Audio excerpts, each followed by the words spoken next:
Okay, why don't we get started? Good morning, everyone. My name is Monica Staff, and I'm the attorney for the Rhode Island Association of Realtors and statewide MLS. I'll be your moderator today, and I'd like to welcome all of you to our Landlord-Property Manager Forum today. And I know we have many realtors in the crowd. I'd like to welcome any landlords who may have been invited by their realtors to come. We appreciate your taking the time to be with us this morning. This session is being recorded, and so it will be available probably by the end of this week, if not early next week. I'll put the link in chat about where you might find that if you would like to watch the recording. I know our panelists have a lot of valuable information, and I don't know about the rest of you, but sometimes it's hard to take notes when you're going like, oh, I need that information. I need that information. All right, let me tell you who we have today. So we're going to be talking about a law that went into effect on April 15th that actually made source of income a protected class under fair housing laws. That especially affects voucher holders for Section 8 and other programs. So we'll be talking about what the law actually requires. We'll also be talking about resources from Rhode Island Housing, and also special incentive programs for landlords, resources about the rental assistance program. And we will be talking about resources from Amos House. And from the landlord's perspective, what is it like to work with a Section 8 program or other voucher program? What are some tips for making things work well for both you as property manager or landlord and the tenant, and how to work well with the housing authority? So let me tell you who our presenters are this morning. So we've got a really good group here. This is actually a repeat of a program that we had earlier this spring. But now we've got a few months under our belt and have even more information about how this law is actually working in the field. Okay, let me tell you who we have with their proper titles. So first we will have, I'll tell you who all the presenters are first. Jason Flanders, who is recently got a new title. He is the HUD Project Director for the Rhode Island Commission for Human Rights. We have Clarabelle Shavers, and she is the Director of Leased Housing and Rental Services from Rhode Island Housing. Sandy Warner is the broker owner of Warner Realty Group in Newport, and also an attorney who specializes in landlord-tenant law. And then finally, we'll have Teresa Guava, and she is, let me find her exact title. Teresa is the statewide landlord incentive program manager at Amos House. She's got background in real estate and also working with Amos House, and she'll talk about some special programs for landlords. All right, the only other thing I'd like to mention at this point before we get going in the program itself is if you do have any questions, this is a webinar format. So many of you have come to these programs before, but keep an eye on, you should be able to find a Q&A button. On my computer, it's at the bottom of my screen, might be elsewhere depending on what type of device you're joining us on. Feel free to post any kind of questions in the Q&A. I'll be keeping a close eye on those while our speakers are giving their presentations. Finally, I'd like to thank all of our presenters today for giving their time to do this program. I think they're all doing important work and have great information for us. So without further ado, let's start with Jason Flanders from the Rhode Island Commission for Human Rights. Jason, take it away. Thanks. Thank you. Good morning, everybody. I'm Jason Flanders, as you heard, HUD Project Director for the Commission for Human Rights. And what my agency is, we're the state agency that enforces both state and federal anti-discrimination law. We cover employment, housing, credit, and lending, public accommodations, and delivery services. But we're here to talk about fair housing today. Our newest law that just got passed through April 15th has added lawful source of income to our law. And what that means is any law, it's illegal to deny rental to somebody if they have something like Section 8, which is the big one, SSI, alimony, child support. It is illegal to say no to somebody simply because of their lawful source of income. But the law doesn't cover just denial of rental. There's also discriminatory terms and conditions of rental. So, for example, say you own a whole bunch of properties, but you only want to offer a few of them to somebody who has Section 8. Not all of them are available. That that is illegal. You can't designate specific units or specific properties that are Section 8 only if you have many. So if you say you have like a large apartment complex and you have multiple wings, you can't say, well, only the east wing is for individuals who have Section 8. They can't live in the north or west wings. That is something that you cannot do. You can't charge more rent for somebody who has Section 8 than you would somebody who doesn't. You can't run a criminal background on somebody who has Section 8 if you don't do it for everybody else. So basically, you cannot treat somebody who has, other than employment, a lawful source of income differently than somebody who has a full-time job or who is getting paid by an employer. So what our job is we're a neutral investigating agency. We take in complaints of discrimination. That also covers advertising, I should say. We've actually seen some advertising pop up since April 15th that have explicitly stated no Section 8. You can't make any statements like that. Advertisements you cannot do. There are some exemptions to the law with the denial of rental. If the property is 3 units or less and one of the units is owner occupied, then yes, you can say no to somebody with Section 8. But that is the only exemption under the rule, under the law. You're still subject to the discriminatory advertisement provision, even if you're exempt from the denial. But what we do at the commission is we take in complaints and we investigate them. We are not an advocacy group. We do not represent one side or the other. It's our job to gather evidence and to see whether or not there's a violation of the law. And then if there is a violation, then we enforce that violation of the law. So a lot of people have this misperception that we're, we call them complainants attorneys. We are not. We're not anybody's enemy or friend. We are Switzerland for the most part is the best way for me to put it. We're neutral, objective fact finders, and we're just here to enforce violations of law if there are any. That's what I have.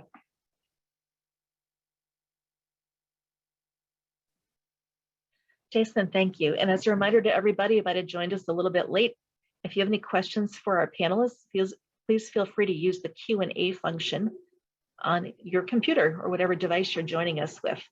What I will do before I reintroduce our next presenter is I've got a link to some FAQs that the Rhode Island Commission for Human Rights prepared with Rhode Island Housing to explain this new law. So anything, if you need a reminder about anything that you just heard about from Jason, please feel free to check this out. And I will be posting this in chat. Okay, I think we are ready for our next presenter. And actually, Clarabelle, before you start, I know you had a little bit of a longer intro, so I just wanted to mention Clarabelle Shavers. I gave you her title already, but Rhode Island Housing's Director of Leased Housing and Rental Services. But Ms. Shavers has direct oversight over various rental assistance programs, including the Housing Choice Voucher Program and the asset management of Rhode Island Housing's multifamily portfolio. Take it away, Clarabelle. Thank you. Thank you, Monica. Ooh. Is it background noise? Can you hear me okay? Yes. Okay, good. Thank you, Monica, and obviously the Rhode Island Association of Realtors for inviting me on behalf of Rhode Island Housing to speak to you about a couple of our rental assistance programs. So today my focus is going to be talking to you a little bit about the Housing Choice Voucher Program, and the other one, a new program that just came about, is the Rent Relief RI program. And what I'm hoping is, after listening a little bit about these programs, that that you'll understand that the source of income bill should not scare you. If you're working with the families that are in the programs or need some type of rental assistance. So the Housing Choice Voucher Program, what is it? It's commonly known as Section 8, and it's a federally funded program that helps low-income families find rent-safe, healthy, and affordable homes by paying some of maybe all of their rent and utility costs. It's usually administered by local housing authorities. At Rhode Island Housing, we administer, we act as a public housing authority for 19 communities in Rhode Island, and these communities usually don't have their own housing authority, so we act as a housing authority on their behalf. So all the information, most of the information I will be providing to you today is about Rhode Island Housing's program for 19 communities. We have a website set up for our landlords. It has all kinds of information about the voucher program, including the list of the 19 communities. So you'll probably see that when you go in there, you'll see that, okay, most of the major cities and towns are not part of our jurisdiction. Cranston, Providence, Woonsocket, and so forth, they have their own PHA. So if you have any questions about these housing authorities, you'll have to go directly to the website or contact someone there. But most of the program in general, it's the same across the board. It's that some PHAs use different policies and make different policy decisions, and definitely landlord incentives. So the way it works, families that are within an income range apply. They go on the wait list, and unfortunately for many, many years, they go to the top of the wait list. The housing authority selects them, does the screening. Most of the screening that's done by public housing authority, and I want to mention this, is mostly based on income. We make sure that the families are income qualified. We don't do a due diligence. We don't do credit. Most of us don't go back and look at the landlord reference. And we do a limited criminal background to make sure that they qualify under HUD's federal program. So we had a question last time with one of our landlords or realtors asked about the income test, because sometimes the families, when you're housing families in your units, you want to make sure that they can afford the unit. So you do some sort of like an income test. Well, I'm happy to tell you that the PHA will do that for you, right? We make sure that we verify the income, and we make sure that that family can afford that unit. So if anything, we're kind of helping you out, and there's less work for you to do as a landlord or a realtor on behalf of a landlord. About the rents and what rents can you charge? We don't dictate, a PHA should not dictate to you what you can charge for a unit. The rent should be based on market. I think most realtors and landlords are aware, that you can only charge for what the market is eligible for. We do have to do what we call a test. We have payment standards that we're required to set per HUD regulations, and these payment standards are based on HUD's fair market rents, and the PHAs have discretion to do between 90 and 120% now of these FMRs as payment standards. So we do a test. We make sure that the rent is reasonable, which means that they're at or below market, and they're within the payment standards that we set. Sometimes it could happen in which the family can't pay more than the payment standard, but never more than market. We cannot approve a unit in which the landlord is asking more than market. And if the tenant's paying more above the payment standard, there's some income restrictions that do apply. When it comes to tenant screening, we're absolutely encourage landlords and maybe realtors on behalf of landlords to do the screening for your families as you would do for anybody else. So if you do screening, for a unit, you do credit, criminal, landlord reference or criminal checks for family, and you do it for all, you absolutely can do it for our housing choice voucher families. There's no restriction, nothing says that you cannot. Again, when it comes to income verification, we take care of that. If you want to do it because you do it for everybody else, absolutely welcome to do so. We just want to remind folks that it is illegal to discriminate against any family because of race, ethnicity, sex, gender, marital status, presence with children, or disability, and of course now source of income. Inspections. The way the inspections work is that once a family the process begins with the family. So if family's interested in a unit, they're going to bring in from some paperwork, you sign it, and we schedule inspections.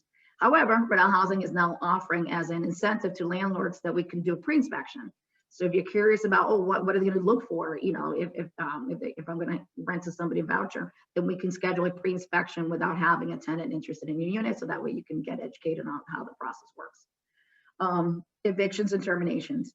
Landlords can evict families on the housing choice voucher program like they would anybody else, as long as, of course, it's up accordance with state and local laws. It's extremely rare that families do get evicted under the program, but it unfortunately does happen.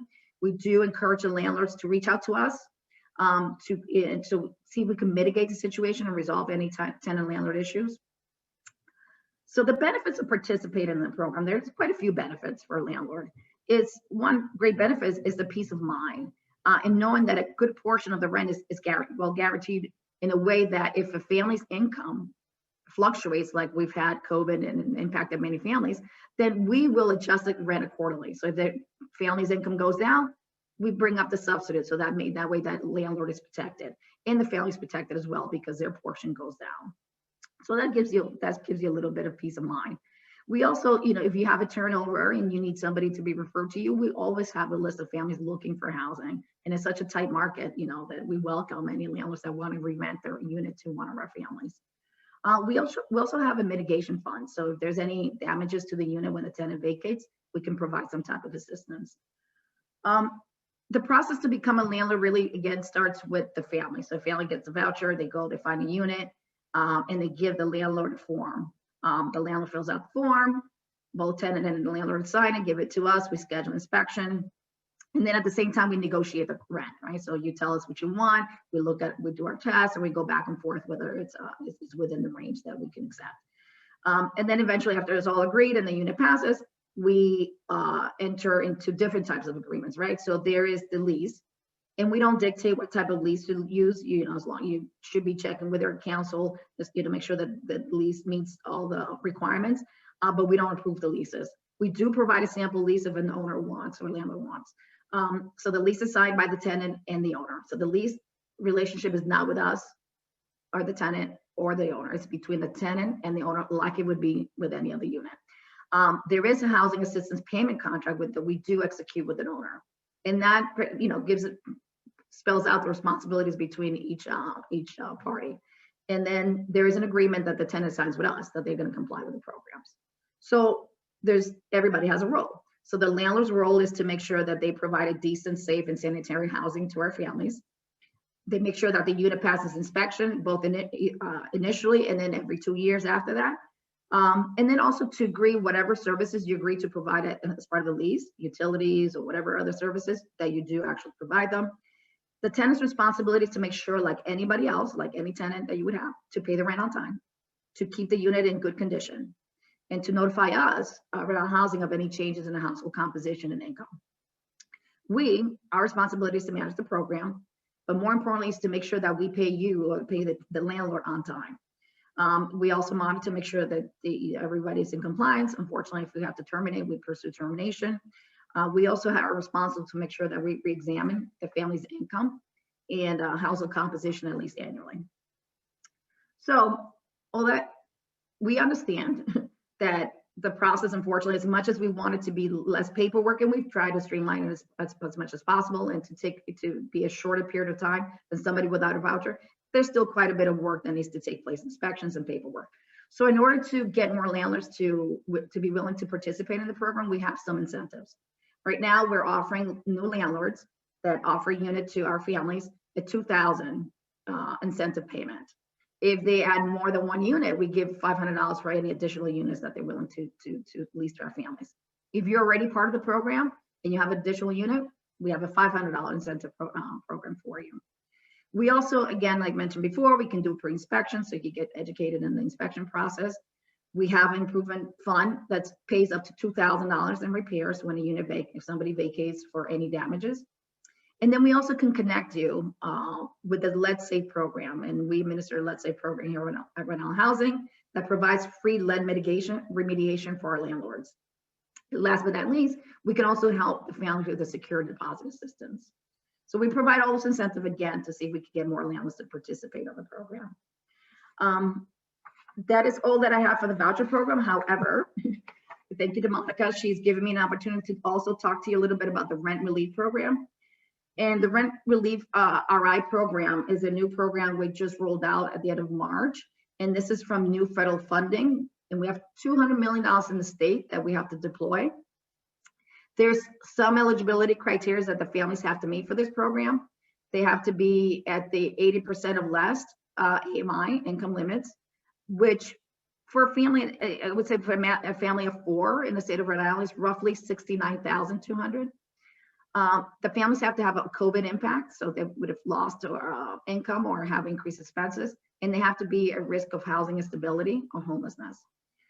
The COVID impact, the ways to find is that, again, they have a reduction of income because of loss of hours, depending on what industry they were in. I think not all industries were impacted by COVID, or they had increased cost. My kid is at home, I gotta pay, I'm gonna get them computers, I gotta get them set up, internet, eating me out of a house. That's increased expenses. The other part about meeting the COVID impact, that if at any time during the pandemic, so anytime from April of last year to now, the family was receiving unemployment benefits, then they automatically qualify for that COVID impact. So we don't need to verify whether there was increased expenses or decrease in income. The risk of housing stability can be defined in many ways. It's very broad. They could have a rental balance that puts them in instability, at risk of instability. They could have a past due utility bill. They could have an eviction or demand notice, and we keep it open enough that we review documents that puts family at risk of instability. We satisfy the requirement. The assistance is available to pay for past due rent going back to April 2020. But the families are only eligible for up to 15 months of assistance. And now we have a second set of funding that may possibly bring that up to 18. So together, both sets of funding, the families are not eligible for more than 18 months of rental assistance. And this could be for past due, going back to April. And also we can pay for forward rent up to 3 months at a time. So if we approve you today, we can give you August, September, October forward rent.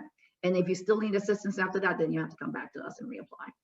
We can also help with utilities. So any bill, any past due balances you have for electricity, gas, water and trash removal, if it's included in the lease, because most of the time the trash and water are paid by the owner.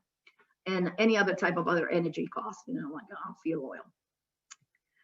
We also require that the families, though, certify that they're not getting the same type of assistance from somewhere else. So if I'm helping you for the month, this month or the next 3 months for assistance, you can't go back to another agency and ask for the same assistance for rental balance. And we have families self-certified that if they do, then we can go back and recoup the money. So the program design, and Monica, maybe this can go on the chat, but we have a page dedicated to this. It's www.rentreliefri.com. It has all kinds of information. In the portal that we set up for this program, both either the tenant or the landlord can apply, can begin the process. So landlord can say, well, let me start the process for the tenant, or the tenant says, I'm going to start the process on behalf of for the landlord. However, both at some point have to certify and sign some documents and submit the, for the application to be considered fully submitted.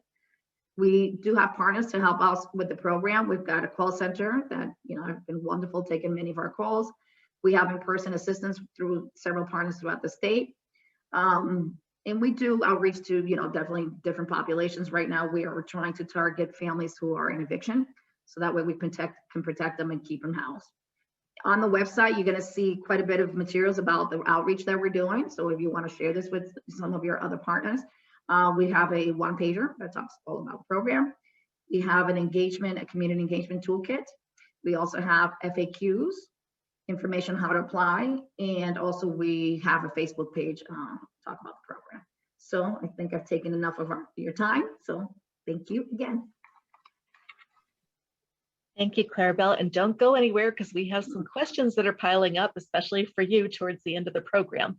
I just want to mention, I know that a few people are joining us by phone. So one person did raise her hand to ask a question from her phone. So I just want to let you know I have not forgotten about you. And once our final two presenters finish their presentations, we'll call on you. There's also have a few questions coming in through the Q&A. Just want to let people know, I know one of the folks who asked a question put him or her name in as an anonymous attendee. And that is perfectly fine. If you're shy or you just don't like your name being plastered on a video, you're absolutely welcome to rename yourself. And if you haven't done that before, if you just look at yourself on your screen, you should see 3 dots. And if you just click on that, there's a rename function. So you can call yourself whatever you want as long as it's not a 4-letter word. So we got some flexibility here. Our next presenter, I mentioned her earlier, but Sandy Warner is both an attorney, a property manager, and a realtor. So she wears a few hats there. She is the principal broker for Warner Realty Group, which is a very busy property management practice in Newport. And Sandy also is a member of the Rhode Island Association of Realtors Risk Management Committee. And so that committee, for anyone who's interested, helps us put together programs like these or just tips on timely topics that are happening out in the field. So thanks for volunteering on that committee too, Sandy, in addition to everything else you do. So Sandy, take it away. I'm going to mute myself. And Sandy will be speaking from the landlord property management perspective about working with Section 8 and other voucher programs. Thanks, Monica. Can you let me, give me control so I can share a presentation?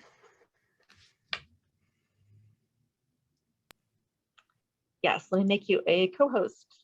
Thank you. Sorry, I should have done that earlier. Okay. That's let's okay. see if that works. All Do you right. have sharing privileges? Let's see if it'll give it to me. Or I can make you host if that will. It might just be on my end. Hold on one sec. Sorry, everybody. I have a new laptop, so it's, new, okay, that's fine. Save. All right, now I should be able to share. There we go. Okay, now share this, present. Okay, can everyone see that? Yes. Panelists, great. To everyone who's watching, hello, my name is Sandy Warner. I'm the broker owner of Warner Realty Group in Newport. As Monica said, we are a full service real estate company. We do a lot of work with rentals. We currently have just over 300 properties under management. We do a pretty fair amount of some properties that are Section 8, just so you know why we kind of got asked to talk about this. So I'm going to talk to you about this as the landlord and as a property manager, which will encompass what you as agents need to know in order to help guide your clients. So my experience is we currently have, it fluctuates because people are coming and going, although right now people aren't moving very often. I think at last count, we had 32 Section 8 leases. We have a mix of families. We have, with school age kids, we have singles, we have elderly, and we have some vets. We do some work with the VA. Here in Newport, it's Operation Stand Up, usually brings us the vets. We primarily work with Newport housing, although we do work with Rhode Island housing in some instances. And that really just depends on where the client gets their voucher from, who they work with. So I'm going to go over the process with you. The first thing that happens for us, and we have a little bit of a mix. So we'll get a phone call as either an agent or the landlord, our primary landlord. He is well known in the area, and many tenants will call him directly. So the first thing that happens is in our experience, when a tenant is just got a voucher or already has a voucher, that's the first thing out of their mouth when they talk to us. That could be because we are known to be Section 8 friendly. But usually they're calling us and saying, hey, I had a kid move. I'm no longer a 4-bedroom. I need a 3-bedroom. Or, hey, we just got approved for a voucher.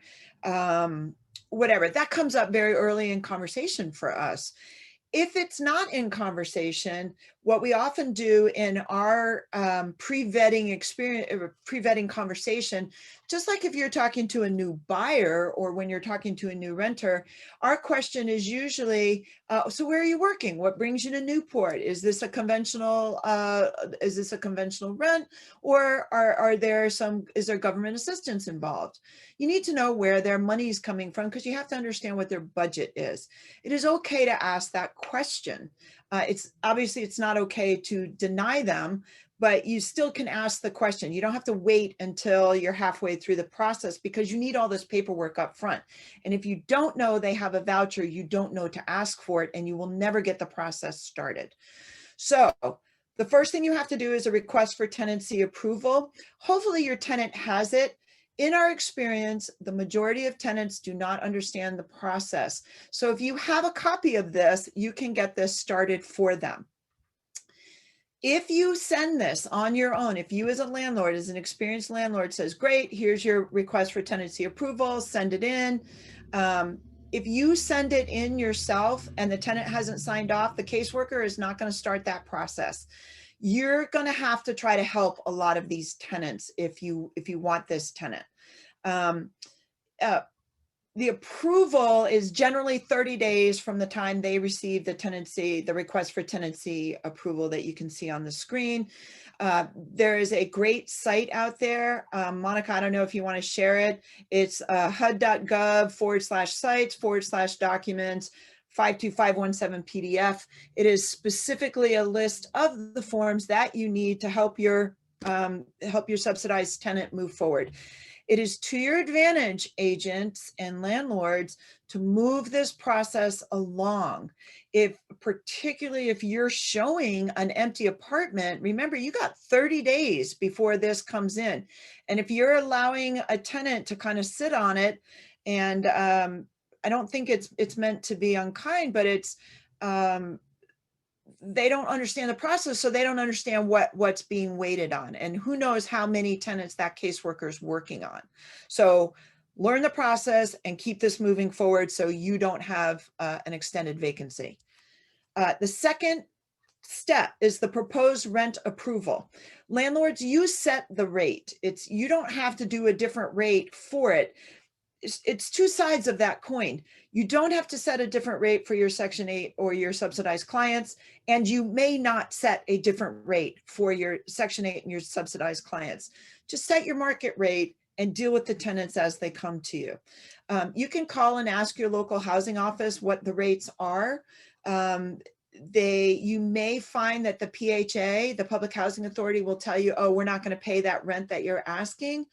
But if they're within the PHA or the subsidized parameters and it's market in your area and you can show that it's market, we have found that they almost always accept ours. Because we're doing so much, we kind of know where these rates are anyway. And we have very, very good relationships with our local Newport housing office. We don't know as many people at Clarabelle's office, but we're starting to learn them more. Rent does include utilities as a rule. Obviously in Newport, that's a problem with our water rates. We have been able to, over time, work with the housing office and make adjustments for water. It does, you kind of just lower your rent, and then they understand what the water rates are.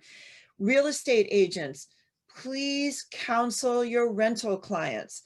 Make them understand, if they're paying water, that if they're out there filling kiddie pools, they're looking at $300, $400, $500 a month in water. They can't afford it. And then it becomes a problem for the landlord. So be sure you're putting your counseling cap on and you're setting everybody up for success, particularly when it comes to water and to oil. Once you get the rent request approved, you'll have the home inspection.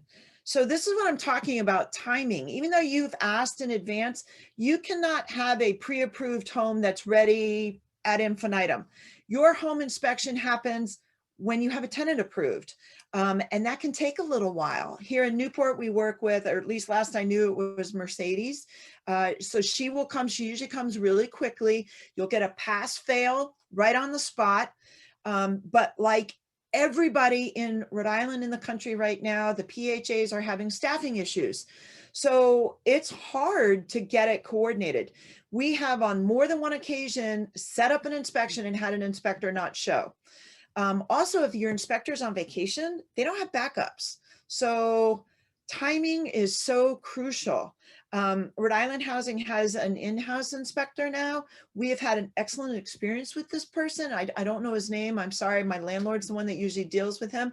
But my landlord is not prone to gushing, and he's nearly gushing over this person. I think it's made the process so much easier. So at the bottom of this screen, this is what they're looking for. This is not a scary inspection, guys. Your basic home inspection is way harder than this one. They want to make sure the place is safe. They're looking at your sanitary facilities. Is your bathroom clean? Is your kitchen clean? Is it possible for people to safely prepare food and get rid of trash? Is there good space? Is there security? Can they lock doors? Can they lock windows? Is it reasonably environmentally sound? Can they, you know, do they stand a decent chance of being able to afford to heat and cool this? Is there good lights? Is there good electricity? Is it at least a quality build? Interior air quality they're looking, I mean, is there no obvious mold? Do they have a good water supply? Lead paint, obviously Rhode Island is lead safe, not lead free. These are not burdensome tasks to do, but you may have to do some painting. Is the access safe for children and adults and older people? How's the site? How's the neighborhood? What are the sanitary conditions? And obviously, do you have working smoke and CO detectors? It's not hard. This is not a hard inspection. You will get a pass fail on site, and it's very detailed on what you have to do to fix it. The last thing is you write the lease. What the PHAs give you is a document called a housing assistant payment contract. That's your contract, you the landlord, and the tenant, that's the contract with the housing authority that they are going to pay the rent. You the landlord get to write your own lease, as long as you're not trying to in some way circumvent the federal rules or the state rules around housing. You can't write a lease that's more burdensome for a Section 8 tenant than you would for a normal person. I don't mean it like for a regular rent, an unsubsidized rent. Couple pro tips with this. Get your security deposit in hand from that client before you start this process. It is a long process. Now, this is our rule and our policy here at Warner Realty Group for any lease. If you don't have a security deposit in hand, that tenant is out talking to 27 people and you're spinning your wheels. Just a reminder, if you go through this whole process and the tenant decides they don't want to move in, you have to return it. Yes, you may have left your property vacant for 30 days. And yes, you may have, you know, done all of these things and they still may not go forward. Yes, you have to return the security deposit. Make friends with your caseworkers. They will help you. They understand the process. They will help call the tenants. The tenants, in our experience, the majority of tenants do not know how to help themselves, and they do not help you move this contract along. You need those caseworkers on your side. It's 30 to 60 days to complete. So timing. You control how much vacancy you have. So be on top of this. A quick note on renewal versus recertification. Your lease renewal is very similar in process to what you're doing right now. Normal market increases in lease amounts are probably going to be approved. A recertification, again, the tenants don't really understand this language, and some caseworkers might be new and might be mixing terms for you. Recertification is what the housing authority does with their client. That's how they determine whether the client is still eligible for the voucher or maybe is eligible for, if they're on a 3-bedroom, maybe they had a child go to college or has moved out and now they're a 2-bedroom, or, you know, it's just changing what the housing is going to give them. That is not the same as the lease renewal. So just ask your tenant to clarify what they're asking you, and don't be afraid to call their caseworker and get the right answer, because communication is everything. Communication will make it easier for you. It will make your tenant's experience better. It will make your agent's experience better. Recertification can change over time. We have had families that have started in a 5-bedroom and then gone to a 4-bedroom and then back to a 5-bedroom and down to a 3-bedroom. If they're good tenants, you want to make that work for them.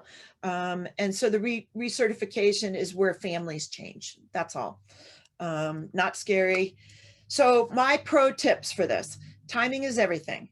If your property is vacant at the time that you meet a prospective Section 8 or subsidized tenant, you should be prepared for 30 to 60 days of vacancy. Pro tip: no cash. You have no cash in hand. Do not invest time in this, particularly if you have exactly 1 unit.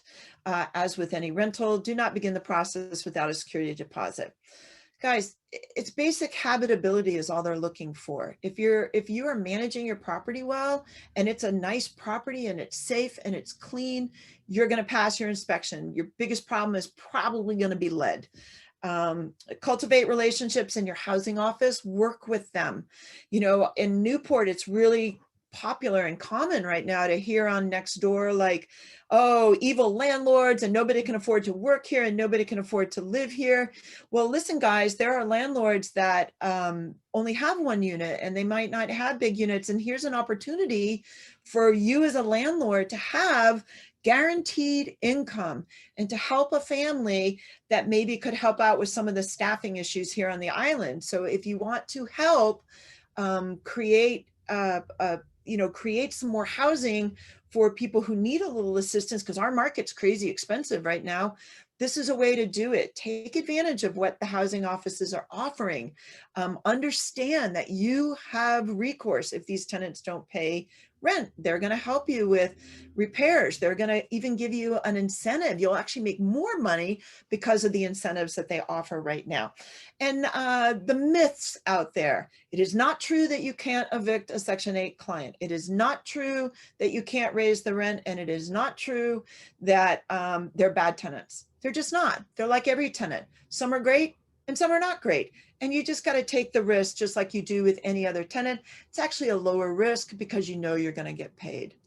That is, the FAQs that I usually get asked, how are inspections? Quick, they have a checklist, they're coming and they're looking at things, you get a pass fail right on site, except for the lead test. Payments are deposited automatically into the bank account that you choose. Holidays may delay it by a day, but I'll tell you what, our Section 8 payments are on time. We can count on them like clockwork. Very, very important. The contract that HUD gives you is not a lease. Write a lease, be specific. If the tenants don't pay the rent, you still get the state portion. So some tenants may owe 10% of it or 50% of it or whatever. You still get your state portion. And yes, you can evict the tenant if they don't pay their rent under the exact same process. What if the tenant violates the lease? Noise, smoke, damage, extra occupants. It gets hairy here. You really got to refer to the landlord-tenant law. We've had some housing offices try to intervene and others say there's nothing they can do. So be smart there. And these are a bunch of resources. This will be available to anyone if you want. HUD.gov has lots of the information. Rhode Island Housing has a landlord information page. Rhode Island Landlord Tenant Handbook. It's geared towards the tenant, but the rules are written very clearly and it's much easier to understand than the actual statutes. And Rhode Island Legal Services has a landlord tenant, again, geared towards the tenant, but very easy to read. And that's all I have for you. Great. Thanks very much, Sandy, for all these resources. For anyone who joined us late, we've been posting all kinds of resources in the chat, and we'll compile those on one page if you don't feel like cutting and pasting while you're listening today. Okay, our final presenter today is, I introduced her earlier, but I'll do that again to give her a fuller introduction, is Teresa Guaba. She's the statewide Landlord Incentive Program Manager for Amos House. She has a background in business, cross-sector coalition building, community engagement, and real estate. And she works to create housing opportunities to improve the quality of life for individuals and families in Rhode Island. Take it away, Teresa. Thank you for joining us this morning. Thank you for having me. Hi, everyone. Just want to say it's an honor to be on the panel and be able to provide information to try and stabilize our communities here in Rhode Island. So I got recruited to fill this position at Amos House in May. So there was a different iteration of the program in the past and for 2020. And this year we have been designated as the statewide partner to execute the Landlord Incentive Program, which provides financial benefits and supports to landlords that are willing to work with us to house tenants with rental subsidies. So I'll get right into it. One of the eligibility criteria, is that the person that's being housed with the program has to be coming through Rhode Island's coordinated entry system. So we are working with the Rhode Island Coalition to End Homelessness, because they have a database called Rhode Island's Coordinated Entry System, where if you are at risk of being homeless within 14 days, or you have been unhoused and currently staying at a hotel or something of that nature, then you would call 211. They would take your information, enter you into the database, and then at that point you would get assessed by a case manager to see your level of vulnerability. We were designated to take this on because of the COVID-19 pandemic and how it exacerbated the level of vulnerability that many people were in, people just like us who ended up kind of just pushing over the edge and ending up without a home. And so what we're doing is making sure that we're reaching out to landlords and letting them know what benefits we have to offer them. We have a website. It's called www.landlordincentiveri.com, where you can reference back to the benefits that I'm about to outline. And then you can also click on our form, fill it out if you have a vacant unit that you want to pledge to the program. And as soon as I get the response, I personally call you, I answer any questions that you have, give you an orientation and onboard you into the program, if it's something that you're still interested in doing. So basically the benefits that we're offering are $2,000 as a financial added bonus for anyone that signs a 1-year lease with us to occupy one of their units. If you are a landlord with a number of different units, then the first unit would be $2,000 as an additional bonus for working with us to occupy your unit. The additional units would be $500 each. Right now, we also have repair money budgeted. And what that means is, Sandy was just talking about inspections. If the apartment does not pass the inspection, let's say you have someone that has a rental voucher, Section 8 subsidy. If it doesn't pass inspection, we get that information and we come back and speak to you about the repairs that need to be made. We would prefer that the landlord put the money up front, get the receipts or the invoice for the repairs that need to be made, and then send them to me. And then at that point, I can justify the payout for the incentive, but we're also budgeting $2,000 for each unit, up to $2,000 in repairs. So if it's less, we can pay you out. If it's $2,000, we can pay you out for the repairs. If it's more, then at that point, we wouldn't be able to exceed the $2,000. But those are some of the benefits. Another one of the benefits is that it's guaranteed income. Most of the individuals in our program, they have a rental subsidy that covers most or all of the rent. And some of them, if they're coming with rapid rehousing, which is a form of rental subsidy, can be giving rent upfront for about a year. So you can have a guaranteed rent upfront for a year and then continue to get a subsidy if you renew the lease with them afterwards with any other voucher that they may qualify for, or if they're at that point able to just pay their rent without a subsidy.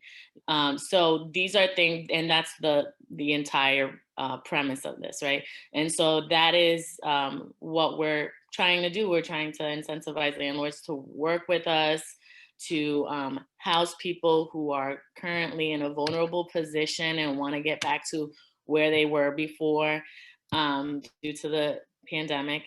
And the only thing that I would emphasize is they have to be coming through Rhode Island coordinated entry system. I've gotten a lot of calls from landlords who just signed a lease with someone that has Section 8 or a rental subsidy prior to speaking with me or prior to speaking with any of the agencies across the state that we work with.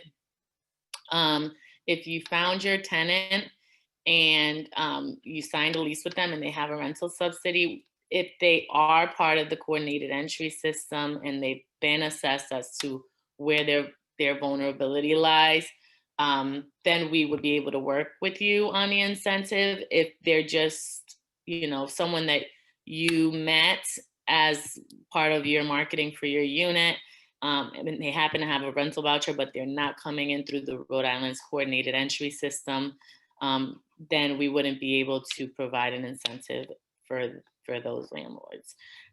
So I think that pretty much covers our program overall. And I'm happy to answer any questions after Monica, you know, takes the mic right back. Thanks very much, Teresa. Yep, the questions are pouring in fast and furiously. Well, I'm going to take, before we turn to the questions though, I'm going to take the moderator's prerogative. And I'd just like to mention, since we do have a group of, since all the audience members are involved with rental property in some way or another, I did want to just alert you to a new law that's going to go into effect January 1st, 2022. We'll have more information about that on rirealtors.org, rirealtors.org, which is our association's website. But if you want a sneak peek at the law, I just put it in the chat. So I imagine if you're here and you have rental property, you likely already have some kind of liability insurance just to protect yourself. What the new law though requires is that all landlords must, all at least residential landlords, must have an insurance policy that with a value of a minimum of $100,000, and that is intended to cover any personal injury that's caused or attributed to the landlord's negligence. So for those of you who already have that, have insurance, probably have much more coverage than that already. You might be shaking your head saying, why do we need a law for that? The reason for the law is, and this will affect the rest of you who already have coverage, is that at the start of each lease or other form of rental agreement, you'll need to give a copy of the cover sheet of your declarations page of the insurance to any tenants that you have. And then each time that policy renews, you'll also need to give a copy of that. So keep that in mind. We'll have more guidance for that out for you on rirealtors.org. If you're not a member of our association, that part of the website is not password protected. You can check too, or also check with your realtor, property manager, or rental agent, because they'll be on top of this as well. And you do have some time to get to comply with this. Okay, so thank you for letting me hijack for a moment. Let's turn back to our panelists. And I did post a link to the law in chat. So we did have a request to, if we can compile all the links we've been posting in the chat to save you some time. And yes, we will do that. So everything that our panelists would like me to include that we've already posted, or if you have more information relating to our topics today, feel free to get that to me and we'll put that all together in one easy to access document. Okay, so our first question, I know Jason, I've snagged most of the questions just because I'll ask them and we'll see who wants to answer them. I know Jason had a couple of, had at least a question that was specific to him that he wanted to tackle. So let me just go in order from what, oh, actually, Jason, you were the first, you volunteered to answer the first question. So let me read that to everybody. Can someone please help me explain to my landlords how this new law, at least in some part, is not a violation of private property rights? Jason, take it away. So it's still a part of the same law that's been in effect for decades. It's part of the Fair Housing Act. And we're not saying that landlords can't manage their properties as they see fit. It's just, I know with source of income, people are like, well, why do I have to rent to people with source of income? And my argument I always make is change the word source of income to Black and tell me if you think the logic still washes, or change that word to disabled or female. The law is not designed to restrict landlords' property rights, but to ensure that everybody has equal rights to housing. So if like we said, if they're not complying with terms of the lease, you still have the right to evict them. You still have the right to, you know, if they're not paying rent, to evict them or to get your rent through legal means. It doesn't take away those rights. It's just ensuring that other people also have rights within the realm of housing. It's probably the best way you can explain it. It doesn't take away your rights. It just ensures that people's rights are being upheld. Thanks, Jason. And if anyone else wants to jump in, panelists, just please let me know. Otherwise, we will press on, but just, feel free to you can unmute yourself if you like and just keep unmuted because sooner or later you'll have some questions directed to you. So, all right. I'll add on to that one because I've had landlords ask me that same question. And I think it's important to understand that no one is telling you you have to take this tenant. What they're saying is that you have to apply the same standards, that you cannot create a new standard simply for that tenant, which is a very different thing. Basically what Jason said, but I've had a lot of landlords say the same thing. Thanks, Sandy. Okay, let's move on then. Our next question is, what happens, what happens when the tenant loses his or her voucher due to violating the contract with HUD, but does not move? Is the landlord responsible for evicting the tenant? And then the other comment as part of the question is the tenant couldn't afford to pay the full rent before the voucher. They obviously can't afford to pay without the voucher. So who takes that on if the tenant loses a voucher and won't move out? I can take that, Monica.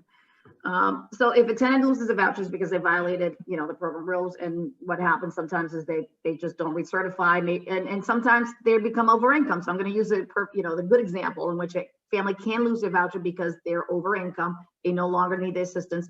Technically now the family is responsible for the full contract rent. So we step out. The relationship between the landlord and the tenant still exists. So there's still a lease. The tenant is now responsible for the full rent. So yes, a termination and if the tenant doesn't pay that full rent, is still responsibility of the landlord to evict, if that's the case. Okay, thank you. Anyone else want to jump in? Okay.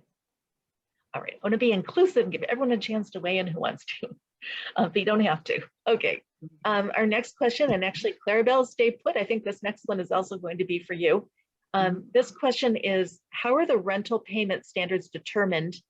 And is there a way we can view that information? Does it change by city or town? So I think you talked about this a little bit earlier, but if you have a resource where people can go to, please go ahead, thanks. Absolutely. So the way the standards are set by the PHA is HUD prints, and they put out fair market rents every year, and these rates are updated once a year. And each PHA has to make a policy decision also once a year to determine the payment standard to be between 90 to 110% of those fair market rents. Most PHAs, I can tell you for us, we post this information on our website. So if you go to our landlord page, I believe we have a link to our payment standards. And yes, they are different by zip. We do a small area payment standards, so they do, they vary by zip code. Okay, great. Thanks. No problem. Okay, moving on. All right, per the HUD guideline, does the PHA or Public Housing Authority get involved in the security deposit, any security deposit issues when the tenant moves out? So if the damage is significant enough that it exceeds the security deposit amount, does the Public Housing Authority or Rhode Island Housing get involved with that? Okay. I can take that one as well. So any issues when a tenant moves out of a unit when it comes to inspections and damages are, again, it's same thing that you would do with a tenant without a voucher. You would do your move out inspection, you would do a check of what the damages are, and then yes, you would say, okay, is the security deposit enough? But the relationship and the damages and going after the tenant for anything above the security deposit is between the tenant and the landlord. If the landlord documents to us that the tenant has been, that it's an egregious, act in which they totally destroyed the unit, and they have documentation, and they've taken, maybe to civil court to file for damages, and we have that information given to us, then we could probably there may be grounds for terminating that tenant from the program, but it's on a case-by-case basis. But we don't get involved to try to, get in between the tenant and the landlord. They should do the same. The tenant and landlord should still, the landlord should be taking the same action they would with somebody who doesn't have a voucher. The move out inspection, still, charge whatever security deposit against the damages, and then pursue any action if needed according to the law and the lease. It sounds like, Clarabelle, just a quick follow-up. It sounds like from the question that the person posed that Rhode Island Housing or maybe some of the public housing authorities did get involved before. Was that the case, or is this a change in policy? Or Yeah, and I don't know what they mean by got involved before. Again, security, like for example, we're offering secure deposit assistance. So I don't know if before we didn't have the ability to offer secure deposit and damages. So now what we do is, if somebody moves out and there is damages to the unit, we can try to make the landlord whole by paying, up to $2,000 in damage assistance. To try, so I don't know if that's what they meant, like, oh, we get involved, but that's to the extent, but we don't go out and do an inspection and try to mitigate or try to figure out, what the landlord is owed or not owed on top of the security deposit. yeah, it took, if the person who asked that question wants to post a follow-up, feel free. I think that's how I took it, is if there is damage, kind of who pays, will the PHA step in at all? Right. So it sounds like at least Rhode Island Housing will. And you cover, I think you mentioned this before, but just as a reminder, you cover what, about a third of the towns and cities, or more than that? We covered 19, yeah, so 19, I don't know how many towns, but we cover, at least a third of our communities in Rhode Island. Mm-hmm. Okay, it actually sounds like more than I thought. So yeah, that's great. So, okay. All right. And by the way, I know we did have a question from the phone, a phone caller before, but that person seems to have dropped off, but I'll check again and see if the person's come back in. Okay, so our next question is, do families qualify if they are current, and this might be for rental assistance, I'm not quite sure, but this says, do families qualify if they are current on their rents, or do they need to be delinquent? I'm guessing that's the rental assistance program, but I might be misinterpreting the question. Okay. It sounds like it may be rent relief, rental assistance. And no, the family does not have to have a past due. If the family, for whatever reason, is experiencing a hardship now, and they're thinking, okay, I'm not going to be able to afford my, my future rent, they can still apply for future rent. Okay, good to know. Mm-hmm. Okay. And Teresa, let me ask you that same question about for Amos House programs. Is that, does it make a difference if someone is delinquent in rent? Or are you more focused on upfront programs for landlords?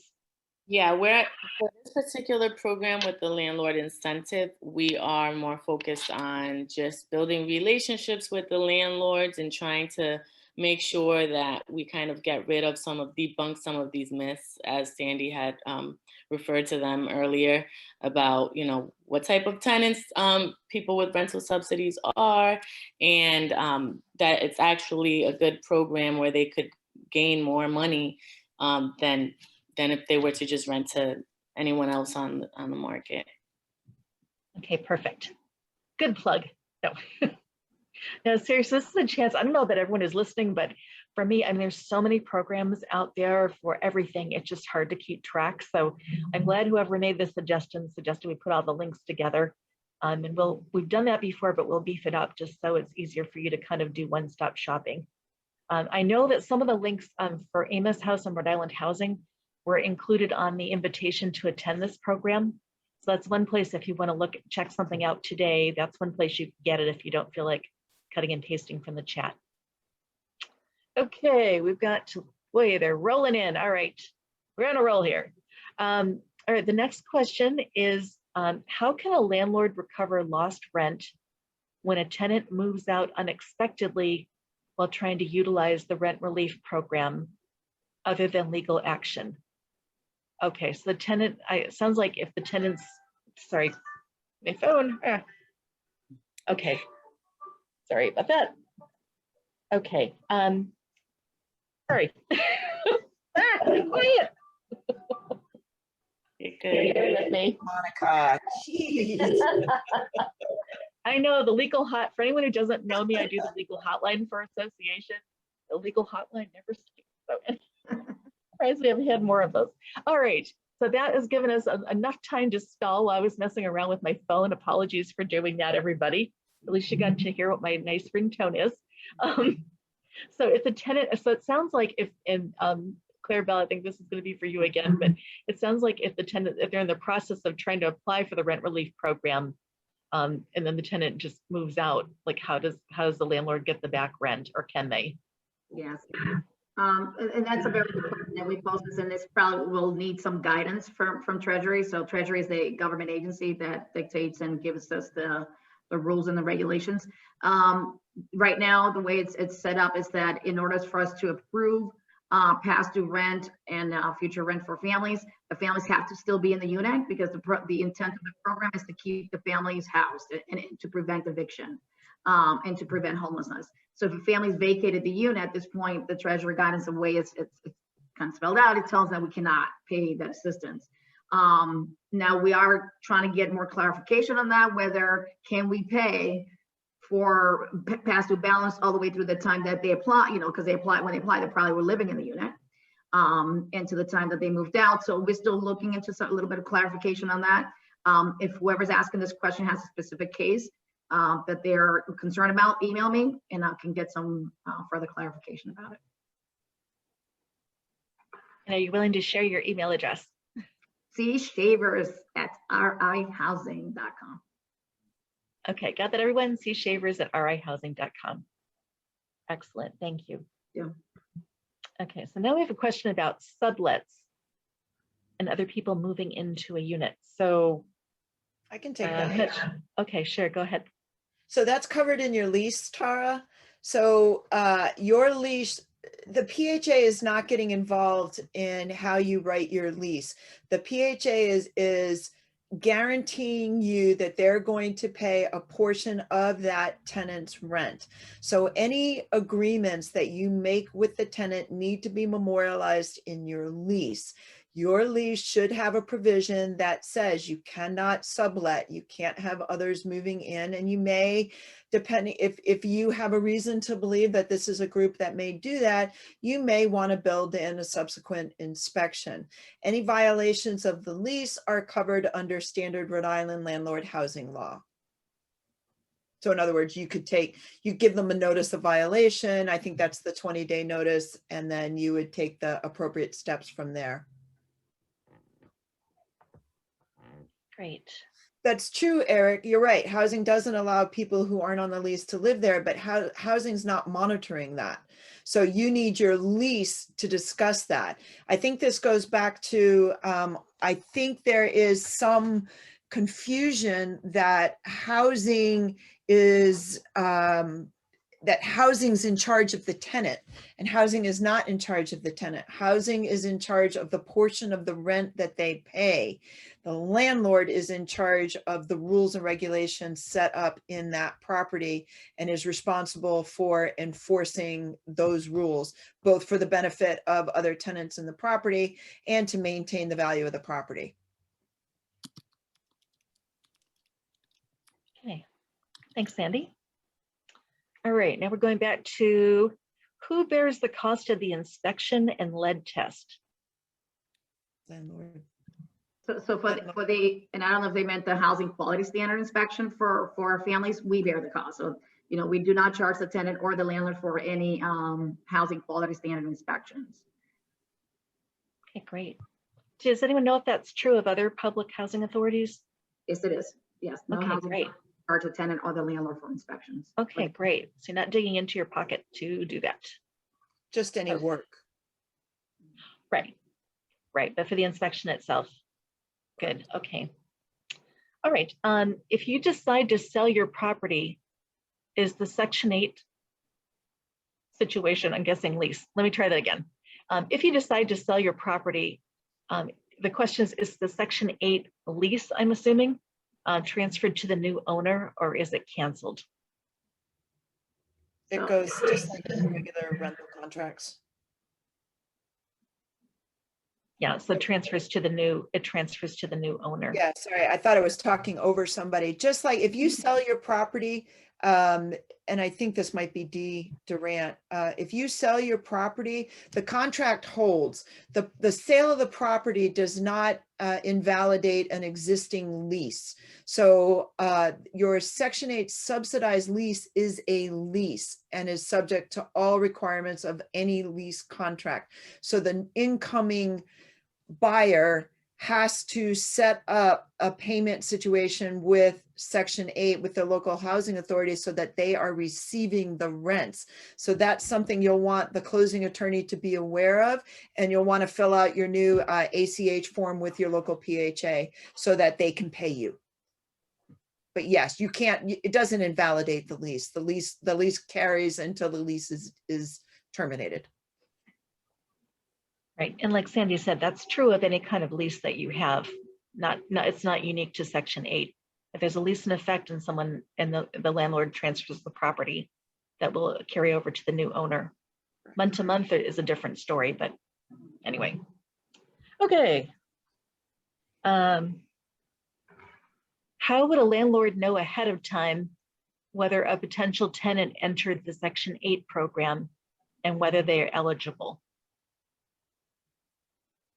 Ask them.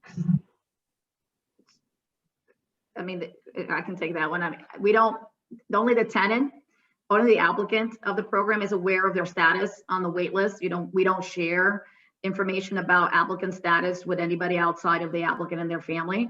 So, the only way you would know is if that applicant or that tenant keeps that landlord or realtor informed of their application process or voucher status.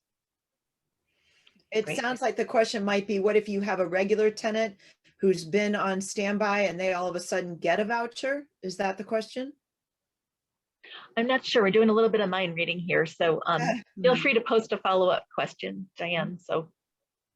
And the same thing, like with Sandy's scenario, somebody is your tenant, and all of a sudden they get a voucher. We give a packet to the voucher holder. One thing that we do ask and we try to do is see if that family is able to lease in place. So the first thing, but again, we don't reach out to the landlord until that tenant lets us know that they want to lease in place. And if they do want to lease in place, then we'll give them what we call the RFTA, in which they will give to the landlord to begin the process. Great. Okay, can you rent a condominium to a Section 8 voucher holder? Yes, condominiums are eligible as long as it meets all the other criteria, for inspections and all the other tenancy requirements, but there is no exclusion of condos, so there.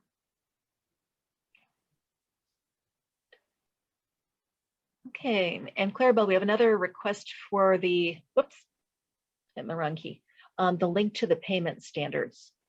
Okay, it's under the landlord page. Yeah, it's under the landlord page. And there's quite a bit of information, and in there, I forget, it's probably towards the middle of the page, there's information about payment standards. I think I posted that one in chat, Yeah. but if anyone wants to dig it out, feel free to do that. So like I said, we'll compile all these too in one easy place, I hope. So, all right. All right, the next question. If you have a vacant unit and 2 prospective tenants apply, one tenant is prepared to take occupancy immediately, and the other tenant requires a Section 8 voucher, which will cause the landlord to wait a month or 2 for final voucher approval. If the landlord chooses the immediate tenant, has the landlord violated the law? Might be a Jason question, but anybody else can chime in on it too. That's probably right along our lines. My answer is going to be possibly. I'm not going to say yes or no definitively. It is, again, the law, it's illegal to deny somebody because they have a Section 8 voucher, but at the same time, if there's legitimate business reasons for the decision, then it may not be illegal. The unfortunate thing for me to say here is that the only way for us to find out is if we took in that case and investigated it, because one of the biggest issues that we're seeing with this law right now is there's no case law in Rhode Island on it because it's brand new. So we don't have any precedents that are set to say yes or no to definitive answers to these questions. So there's really no definitive answer right yet. It would have to go through an investigation and see where it goes from there. Sorry for the ambiguity, but that's kind of where we're at right now.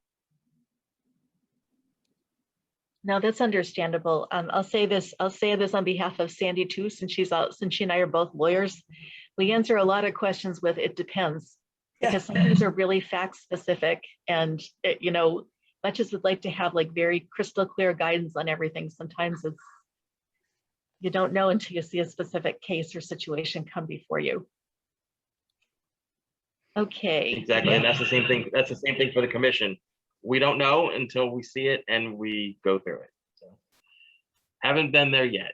Hopefully, well, no, knock on wood, we don't have those cases because we don't want people to be discriminated against. But we'll probably get one, and hopefully, we have that answer. Right. And actually, Jason, while you're there, I'm going to just take moderator's prerogative again before we go back to the questions in the Q&A. And you had mentioned earlier about most of our focus today has been on Section 8, but you had mentioned earlier that the program applies to other forms of, or that the law applies to other forms of source of income, and also applies to sales, not just rentals. So would you mind just like popping in with a couple of examples of other, I mean, like things like alimony, child support, other forms of, what other forms of income might this relate to? Well, it's any lawful. I mean, it covers a wide range. Social Security, if you get disability, that's a lawful source of income. So if you're receiving SSI, and that's calculated into what you can pay. I'm glad you brought up this question because there's a clarification I want to bring up. Alimony is covered under this, and you're right, it's not just rental, it's also sales. Child support is another lawful source of income. Could even be something like a court settlement, I believe. I mean, it's not a steady stream of income, but it's something.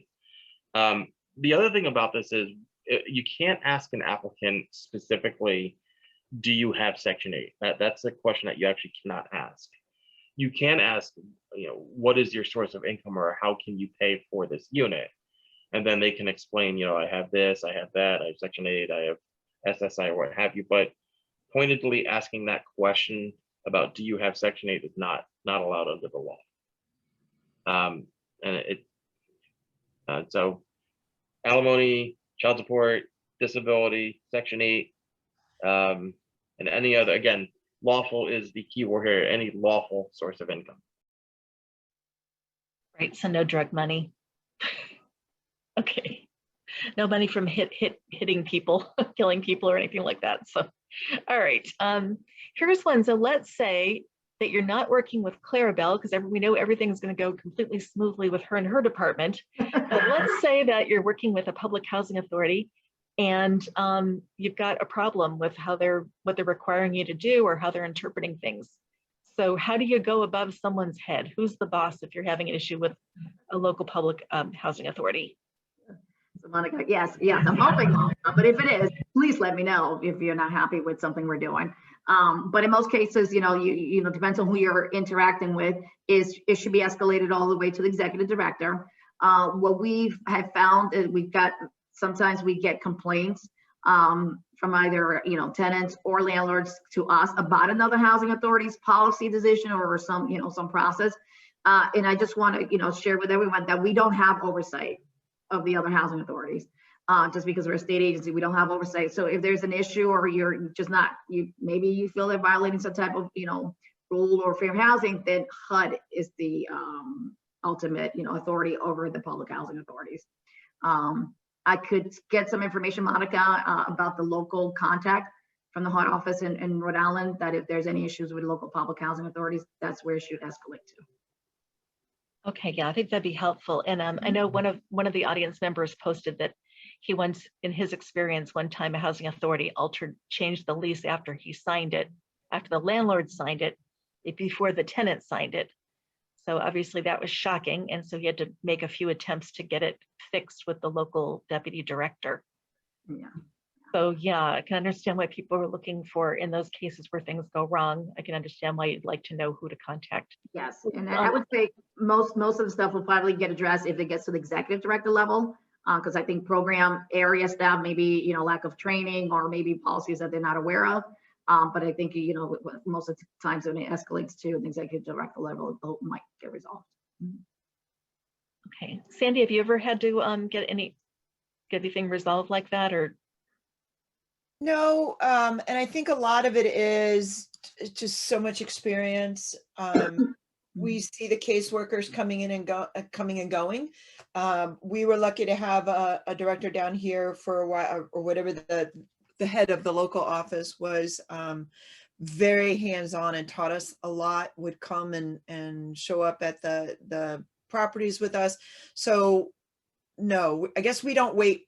I guess we just know the process well enough. It's just has not happened to us yet. I'm sure it could, but no, we've had a pretty good experience so far. Okay, great. All right, we have looks like about 4 more questions left, and I'm keeping an eye on the clock because this is due to close at 11. So let's see if we can make it through these last questions. And if anyone didn't have a chance to ask a question, or you think of something later, you can feel free. Clarabelle gave her contact information, but you can feel free to contact me at the Realtor Association, and I can get follow-up from the speakers if you don't have everybody's contact information. Mine is just Monica at rirealtors.org. Monica at rirealtors.org. Okay, let's see if we can whip through these questions. All right, and these are all excellent questions, by the way, so thank you for asking them. All right, what happens when a unit doesn't pass inspection? Must the landlord fix it, or could the landlord decide not to fix it and not rent to the prospective tenant? So our policy right now is that, yes, you have totally the option and you make the decision whether you're going to fix or not.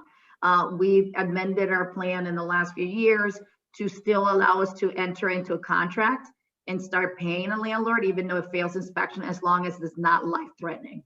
If it's life-threatening, then it has to be fixed before we could execute a contract. But if a landlord says, I don't want to, and even if we offer to execute a contract and give them 30 days to fix and say, no, I don't want to, then it's absolutely the option of the landlord, and then it would have to look for another unit.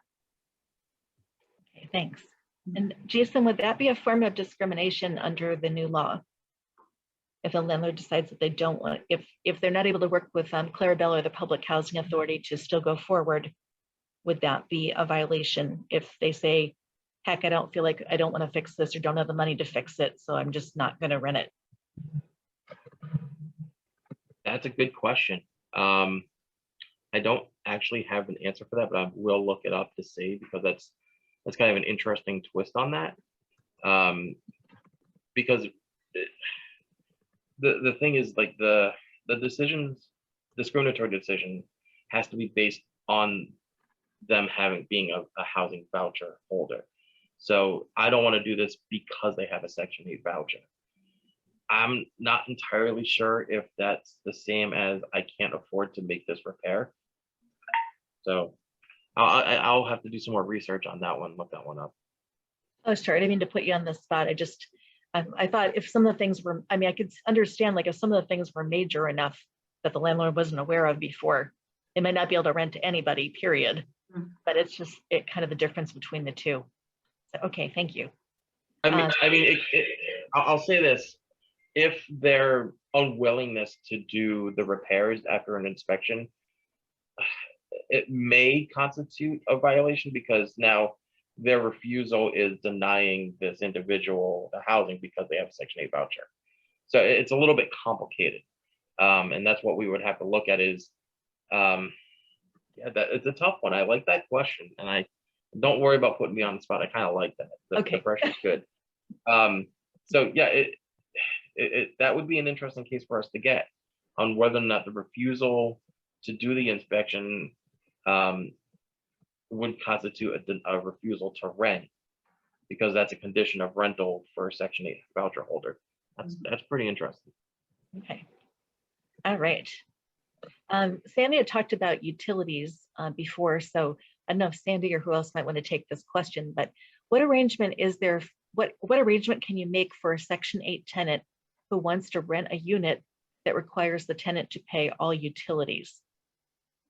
We have gone back to our local PHA and using estimates of utilities that have been in there before. Like, you could, if That's what we've done. I think there are some basic calculations that at least Newport Housing has for what oil would cost a tenant, and they just take it off what the rent is. I know we do it all the time because we will not include water because it just kills us. Water is insane. Jason, you live in Newport, don't you? I do, but I'm one of the very few lucky people whose utilities are included in the rent. So Yeah. I haven't felt that pain yet, even though I know. It is, we have received $500 water bills in a month. So Newport is insane.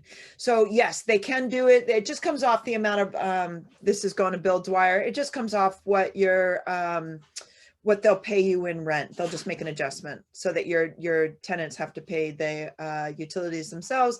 And then your tenants are subject to standard Rhode Island landlord law for if they don't pay their utilities. Yes, and I could add to that, Monica. So we we have a utility allowance schedule, and that schedule gets updated every year. And we use some data, I think, from HUD, and then we should data obviously from utility companies, local utility companies, to come up with just what Sandy was talking about, some average, depending on the household type, the house type, and depending on the bedroom size, will gives us a little bit of an allowance, and then we deduct that amount if it's not included in the rent from the contract rent.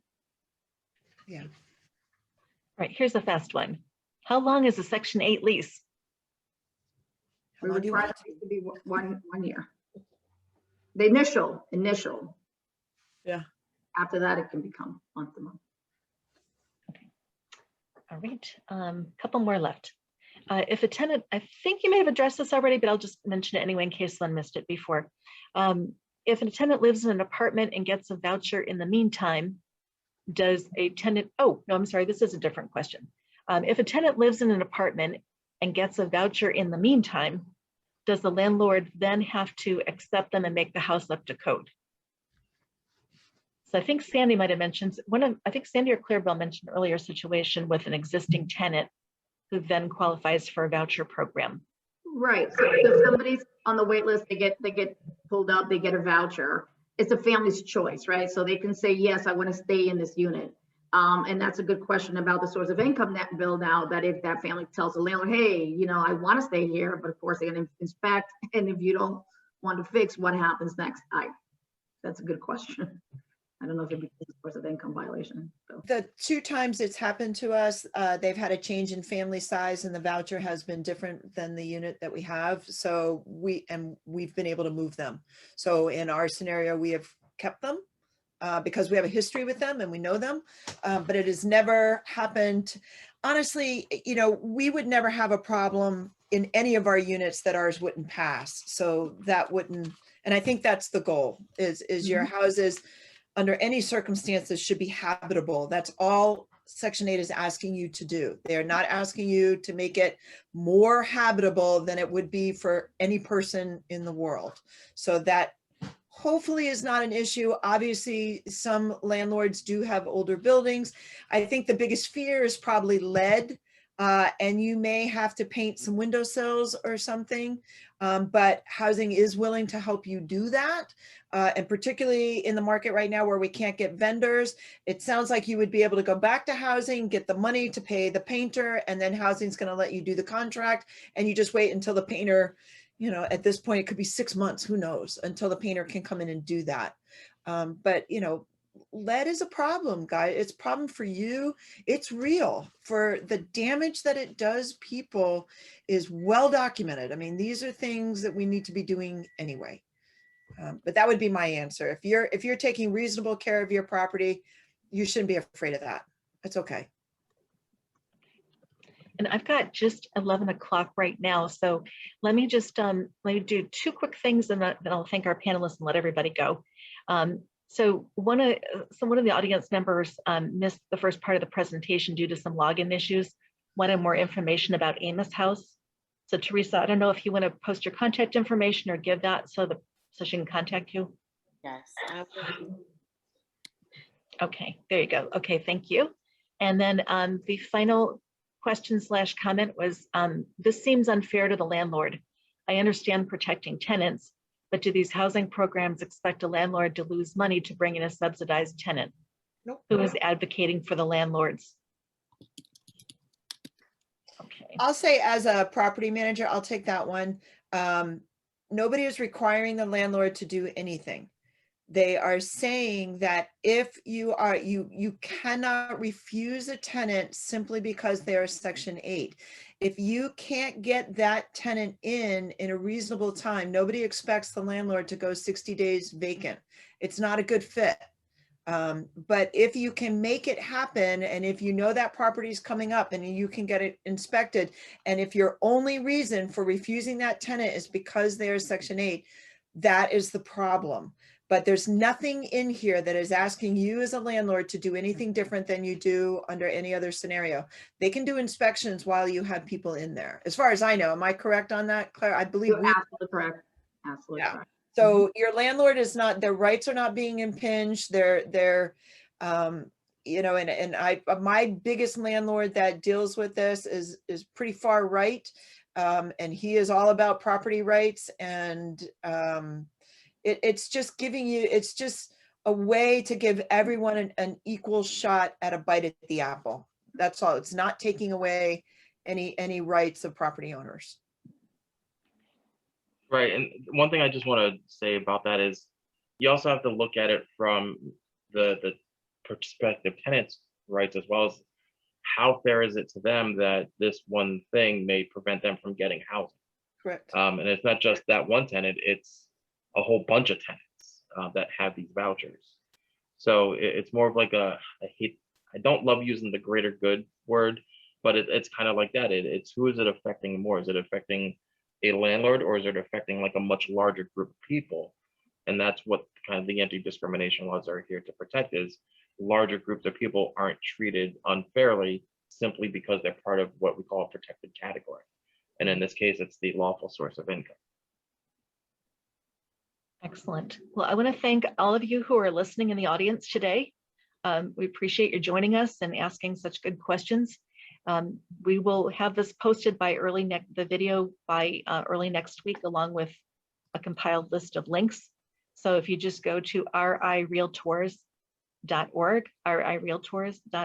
you'll be able to find that information.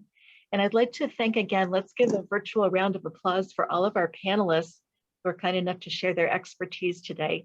So we had Jason Flanders, Rhode Island Commission for, I was about to say for the homeless, Rhode Island Commission for Human Rights.